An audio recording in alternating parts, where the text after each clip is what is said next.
Στη σειρά αυτών των βίντεο θα δούμε πώς εισάγουμε μία BIM οικογένεια πυροσβεστικών συγκροτημάτων στις βιβλιοθήκες BIM του προγράμματος. Έπειτα θα εξάγουμε αυτή την οικογένεια σε ένα αρχείο, το οποίο μπορεί να το πάρει ένας άλλος μελετητής και να το χρησιμοποιήσει στα δικά του έργα. Όταν λέμε BIM οικογένεια, εννοούμε μία οικογένεια αντικειμένων, όπως βλέπουμε στη βιβλιοθήκη του προγράμματος. Τα αντικείμενα αυτά περιέχουν κάποια χαρακτηριστικά, διαστάσεις, βάρος, όνομα μοντέλου, ισχύς, φωτογραφίες και διάφορα άλλα χαρακτηριστικά. Το βίντεο αυτό θα είναι αρκετά αναλυτικό, ώστε το τελικό αρχείο να πληρεί τις προδιαγραφές, έτσι ώστε να μπορεί να ανέβει στην επίσημη σελίδα του προμηθευτή προς κατέβασμα ή να ενσωματωθεί στην επίσημη βιβλιοθήκη του προγράμματος μετά από έτοιμά σας. Η διαδικασία εισαγωγής νέας οικογένειας οποιοδήποτε αντικειμένου είναι ίδια για όλα τα προγράμματα design. Γενικά, ένα πυροσβεστικό συγκρότημα αποτελείται συνήθως από τρεις αντλίες, όπως ορίζει το πρότυπο EN 12845. Η πρώτη αντλία είναι η κύρια αντλία, που είναι συνήθως ηλεκτροκίνητη. Η δεύτερη είναι η εφεδρική, που είναι συνήθως πετρελαιοκίνητη. Η τρίτη αντλία είναι η αντλία jockey, η οποία λειτουργεί για λίγη ώρα, ώστε να αναπληρώνει τις μικρές απώλειες νερού του δικτύου και να διατηρεί την πίεση. Το πρώτο βήμα είναι να πάμε στη σελίδα του κατασκευαστή του πυροσβεστικού συγκροτήματος και να εντοπίσουμε τα φυλάδια τεχνικών χαρακτηριστικών. Στο παράδειγμά μας θα καταχωρήσουμε την οικογένεια πυροσβεστικών συγκροτημάτων RFEN της ροή PAMS. Εντοπίζουμε το φυλάδιο ή τα φυλάδια που μας ενδιαφέρουν και αποθηκεύουμε τις διευθύνσεις από τη σελίδα.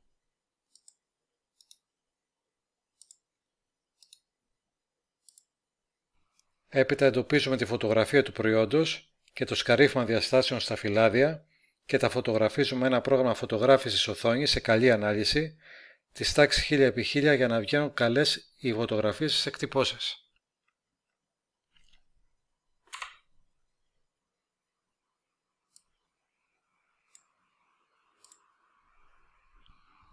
Συνοψίζοντας, έχουμε αποθηκεύσει τις διευθύνσεις των φυλαδίων σε ένα αρχείο και δύο φωτογραφίες από τα φυλάδια της οικογένειας των πυροσβεστικών συγκροτημάτων.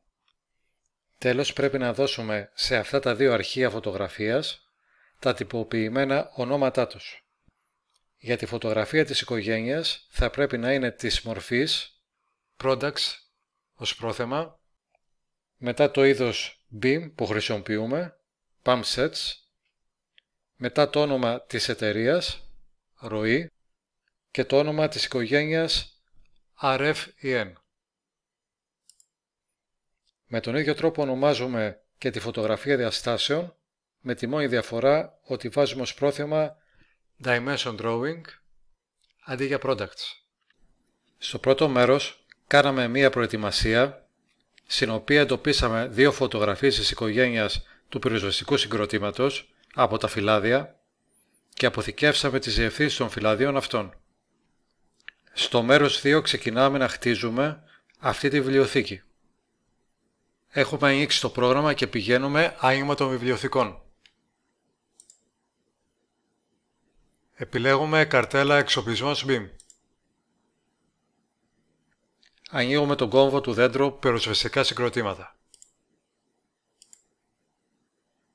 Κάνουμε δεξί κλικ στον εξοπλισμό μου και προσθήκη εμπορικού σήματος. Στο εμπορικό σήμα εισάγουμε το όνομα της εταιρείας.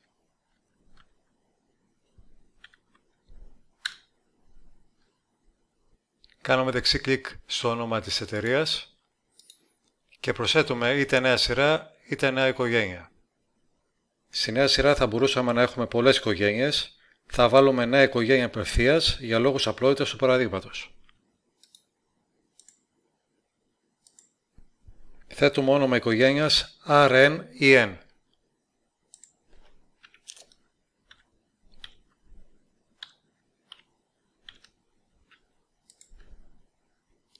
Δηλαδή το όνομα του πυροσβεστικού συγκροτήματος όπως είναι στα φυλάδια που έχουμε κατεβάσει. Στο σημείο αυτό πρέπει να τονίσουμε ότι μπορούμε να επεξεργαστούμε και να βάλουμε νέες οικογένειες μόνο στον κόμβο εξοπλισμός μου, ενώ στον κόμβο T-Soft οι οικογένειες είναι κλειδωμένες.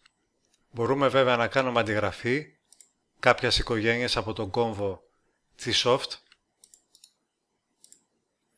και να την επικολλήσουμε στον εξοπλισμό μου.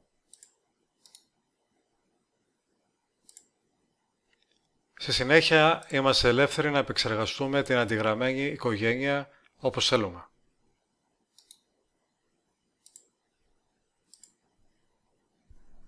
Επιστρέψαμε στην οικογένεια που δημιουργήσαμε, την έχουμε επιλέξει και βλέπουμε δεξιά ένα πλέγμα ιδιοτήτων της οικογένειας.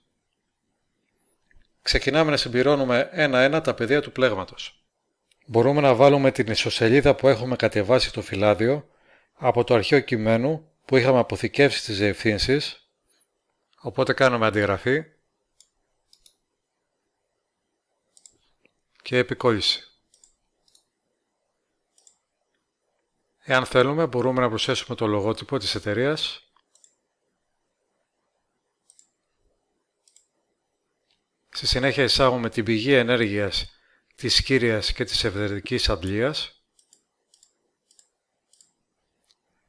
Μπορούμε να τροποποιήσουμε την οικογένεια του προϊόντος και να βάλουμε και κάποια αγγλική ονομασία.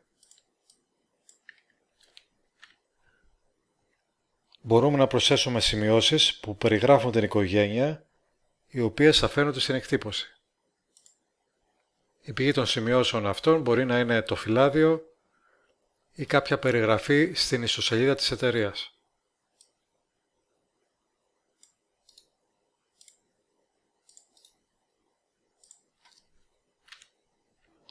Στη συνέχεια εισάγουμε την εικόνα της οικογένειας και το σχέδιο διαστάσεων.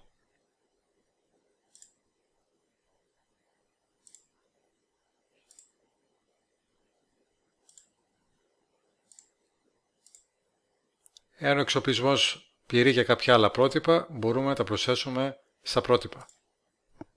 Στο κάτω μέρος του πλέγματος, όταν επιλέγουμε κάποια γραμμή, εμφανίζεται μία μικρή βοήθεια.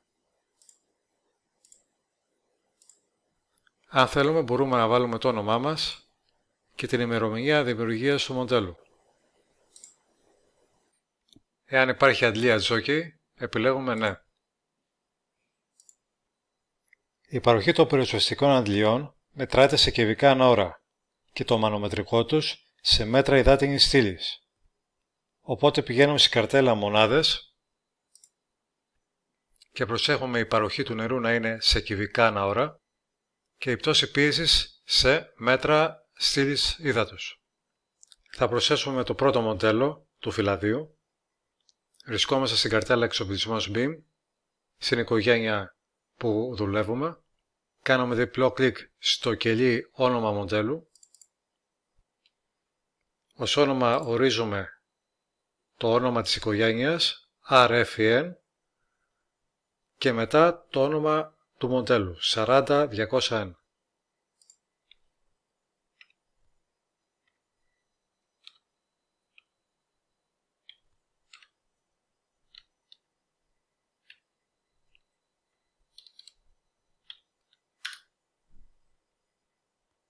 Εάν το φυλάδιο έχει αριθμό καταλόγου, τον εισάγουμε.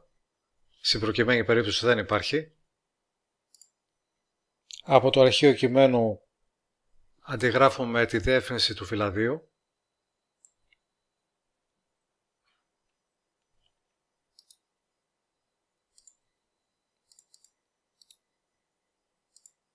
Και με διπλό κλικ το εισάγουμε στο φύλλο δεδομένων. Στη συνέχεια προσθέτουμε τα υπόλοιπα στοιχεία, όπως διάμετρος πτερωτής που είναι 180, ισχύς αντλίας 7,5 kW, οι ήπιοι συμπληρώνονται αυτόματα εφόσον έχουμε βάλει 7,5 kW,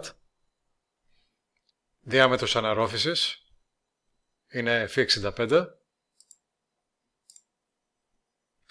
διάμετρος ηλέκτρη κατάθλιψης είναι Φ100 και αν το φυλάδιο μας δίνει και αυτές εδώ τις διαστάσεις που φαίνονται στο σχέδιο διαστάσεων, καθώς και το βάρος τα συμπληρώνουμε με τη σειρά. Τα αφήνουμε μηδενικά γιατί δεν έχουμε κάποιες πληροφορίες στο φυλάδιο. Στο κάτω μέρος μπορούμε να πατήσουμε την καρτέλα σχετική σύνδεσμη. Σε αυτή την περιοχή μπορούμε να εισάγουμε συνδέσμους που σχετίζονται με αυτό το πυροσβεστικό συγκρότημα. Για παράδειγμα από τη σελίδα της εταιρείας, αντιγραφή, προσθήκη νέο URL και επικόλληση. Η γλώσσα είναι στα ελληνικά, εταιρεία ροή και πατάμε OK. Αν αλλάξουμε γνώμη και θέλουμε να το επεξεργαστούμε, πατάμε το μολυβάκι και κάνουμε τις αλλαγές που θέλουμε. Το τελευταίο βήμα είναι να πάμε στη καρτέλα χαρακτηριστικές αντλίας. Αρχικά θα ορίσουμε τους άξονες Χ-Ψ που είναι η παροχή της αντλίας σε σχέση με το μανομετρικό ύψος και οι δύο άξονες ξεκινάνε από το 0. Γιατί μεν παροχή στο φυλάδιο βλέπουμε ότι φτάνει έως 40 κυβικά ανά ώρα.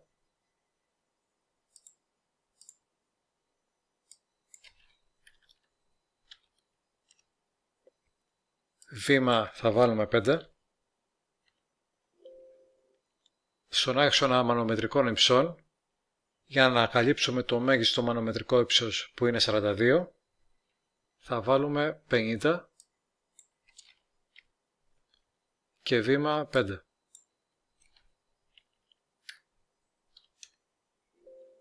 Για να ορίσουμε την καμπύλη της αντλίας θα πρέπει να βάλουμε 3 μονοσημεία. Η καμπύλη της αντλίας είναι μία παραβολή, οπότε με 3 σημεία ορίζεται πλήρως. Θα επιλέξω το πρώτο, το τρίτο και το τέταρτο σημείο. Επιλέγω το πρώτο, το τρίτο και το τέταρτο σημείο.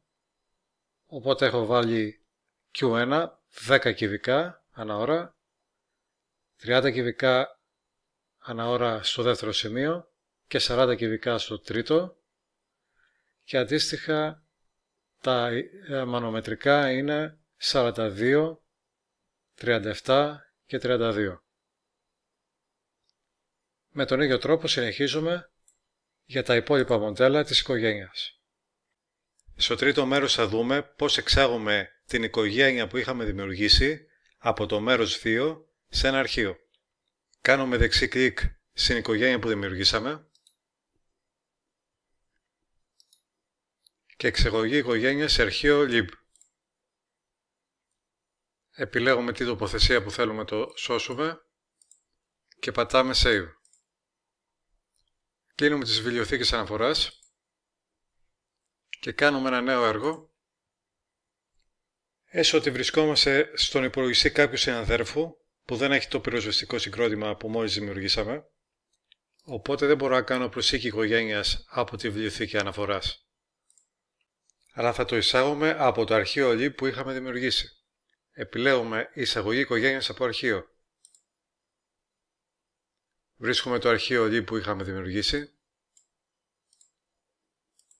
και το ανοίγουμε. Εάν πάμε στα πυροσβεστικά συγκροτήματα, θα δούμε ότι το νέο πυροσβεστικό συγκρότημα μπήκε στη βιβλιοθήκη του έργου. Μπορούμε να το θέσουμε ως προεπιλεγμένο. Τέλος, αν θέλω να ξεκινάω το έργο μου με φορτωμένο την οικογένεια της εταιρείας ροή, δημιουργούμε ένα πρότυπο έργο, πηγαίνοντας αρχείο, αποθήκευση ως πρότυπο. Δίνουμε ένα κατάλληλο όνομα. Εάν θέλουμε βάζουμε και μια περιγραφή και πατάμε OK. Οπότε όταν ξεκινήσω ένα νέο έργο θα επιλέξω αρχείο, νέο έργο από πρότυπο. Επιλέγω το πρότυπο ροή και OK. Εάν ανοίξω τα πυροσβεστικά συγκροτήματα, παρατηρώ ότι περιέχει την οικογένεια της ροή προεπιλεγμένη.